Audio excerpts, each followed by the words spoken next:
Mes salutations sympathiques. Ça faisait un petit bout que j'avais pas fait de vidéo. C'est pour quelque chose qui m'énerve de plus en plus, c'est-à-dire, évidemment, la politique.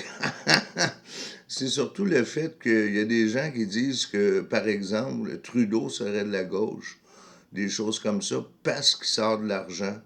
Le monde pense que parce qu'un gouvernement sort de l'argent, c'est pour, ça veut dire qu'ils sont significativement de la gauche. Ça veut pas dire ça, ça veut juste dire qu'ils veulent encore plus séduire l'électorat, surtout. Et tout ce qu'ils veulent, les politiciens, c'est être réélus pour d'autres mandats. Malheureusement, ici, on n'est pas grillé comme aux États-Unis ou ailleurs, où c'est 2 mandats maximum.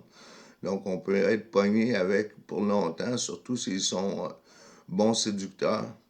Et surtout s'ils sortent du cash à temps avant les élections pour le peuple, pour séduire le peuple. Les gens adorent ça. Ils se font toujours prendre, ils adorent ça. Ces gens-là ne sont pas capables de boucler un budget égal. Ils sont toujours dans le rouge. Puis, ils disent à la population qu'il faut serrer la ceinture. Étrange. Ce qui est le plus étrange, comme vous savez, c'est la dette publique qui est devenue ingérable et qu'on continue néanmoins à l'alimenter et la servir, comme vous savez. Je vais rester avec la gauche. Pour moi, un parti de gauche, c'est un parti qui est capable d'avoir des projets de société, qui va aider la société à mieux aller, à mieux se porter. Comme le dernier grand événement, selon moi, de la société, c'est évidemment, on peut discuter du Parti québécois avec ses tendances à la droite plutôt que la gauche, mais ils ont fait quand même les CPE, les centres de la petite enfance, qui ont, selon moi, grandement soulagé la population québécoise et favorisé de sorte d'avoir des enfants de cette façon-là. Il y en a qui vont dire les enfants, c'est fait pour être éduqués, pas pour être placés dans une CPE. C'est pas moi qui fais les normes. Disons que les normes du travail, c'est 40 heures et plus de travail par semaine, selon nos normes, qui sont normales. Et tout ça pour, dans mesure d'être capable de rembourser la dette. Je me pose des questions à ce niveau-là. La vie, c'est-tu de travailler 40 heures? Si les gens aiment ça, de travailler 40 heures et plus, ben travailler 40 heures et plus. Mais selon moi, on devrait avoir des structures économiques de société qui sont plus aptes à donner du temps de loisir aux gens pour pouvoir profiter un peu plus soit de l'éducation de leurs jeunes ou de la vie comme telle.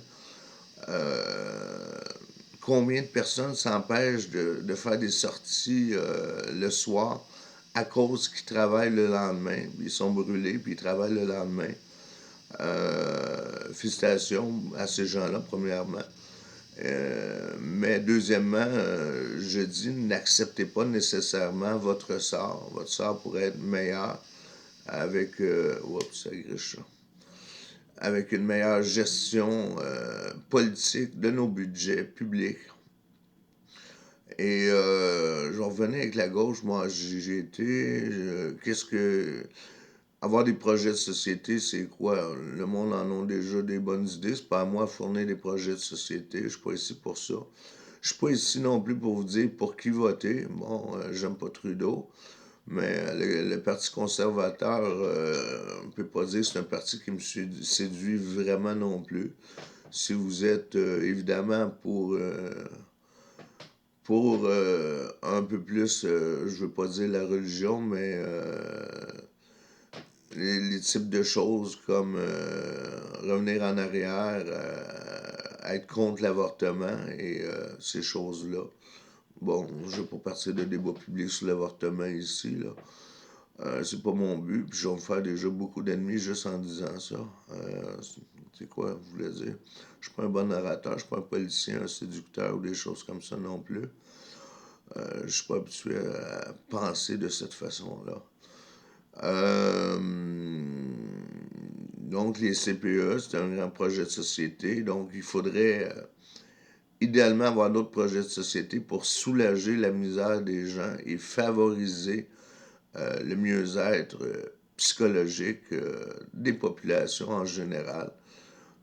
surtout avec la crise du COVID qu'on a connue. Donc, je ne partirai pas de débat ici, sauf que tout le monde a vécu ça assez dur et on est plus à même d'observer certains problèmes psychologiques chez les gens reliés directement à ce qui vient d'arriver là 2-3 ans. Donc, les gens vivent ça un peu plus dur, je trouve. Je peux me tromper. Donc, psychologiquement, les gens ont été atteints et ça prend encore un peu de temps avant que ça aille mieux. Ça va aller mieux, faites-vous-en pas. C'était quelque chose de dur à traverser. J'espère qu'il n'y aura pas d'autre chose de ce type qui va se produire encore. On n'est pas à l'abri de ça. Et je ne vais pas parler de théorie ici, là, de ce qui a pu créer ça ou nous amener à ça ou qu'est-ce qui a pu favoriser ça. Je suis pas un spécialiste. Bon, hey, 6 minutes la vidéo. Ah, j'avais envie de jaser ça, moi. J'ai fait le tour pas mal, donc vous faire un rappel qu'à 1 an et demi des élections, les partis politiques sont toujours enclins à sortir de l'argent dans le mode séduction pour plaire à la population.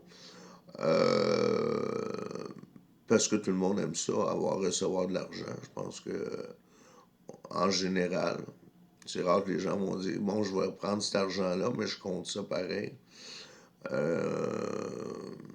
Bon, il y en a qui le disent et qui le pensent aussi, mais peu importe. Donc, le mode séduction, n'oubliez pas ça. Et surtout, remettre en question la dette publique, comme j'essaie de le faire sur la chaîne, parce que c'est devenu invivable. Puis les riches sont de plus en plus riches, comme vous savez. Les pauvres s'appauvrissent de plus en plus. Tout le monde est à même de l'observer. Donc, ce qu'il faut faire, c'est réagir à ça par des solutions. Bon, à l'heure actuelle, une des solutions que j'ai pensées pour améliorer ça, c'est augmenter le salaire minimum pour que les gens aient de l'argent pour s'acheter de la nourriture, qu'ils ne soient pas obligés d'aller dans les banques alimentaires. Tu travailles et tu vas dans les banques alimentaires. On est rendu dans un monde de fou, à maudit. C'est bizarre. Un enfant sur 3 a besoin des aides alimentaires. C'est énorme et alarmant. Et le but, c'est pas de sonner la sonnette d'urgence, c'est de réagir à l'urgence surtout. Qu'est-ce qui peut être fait aussi au niveau du logement? Des gens qui s'en occupent. Évidemment, construire des HLM me paraît une solution intelligente parce que les gens sont très pauvres et qui veulent essayer de survivre surtout, non pas de profiter de la vie quand tu ne travailles pas, mais survivre adéquatement. Puis amener ces gens-là à avoir un meilleur rythme de vie, puis les favoriser peut-être à un retour au travail en ayant une vie plus apte à subvenir à leurs besoins. C'est dur de vouloir aller travailler quand tu es dans la rue. Bon, j'ai fait le tour de ce que je voulais dire. Je voulais juste parler de cette histoire de gauche, là, qu'on sort de l'argent, puis on pense que c'est de la gauche à cause qu'on sort de l'argent. C'est une bizarre de mentalité, selon moi. La gauche, c'est la capacité d'avoir des projets de société pour le peuple et non de sortir de l'argent dans le but de séduire le peuple. Salut!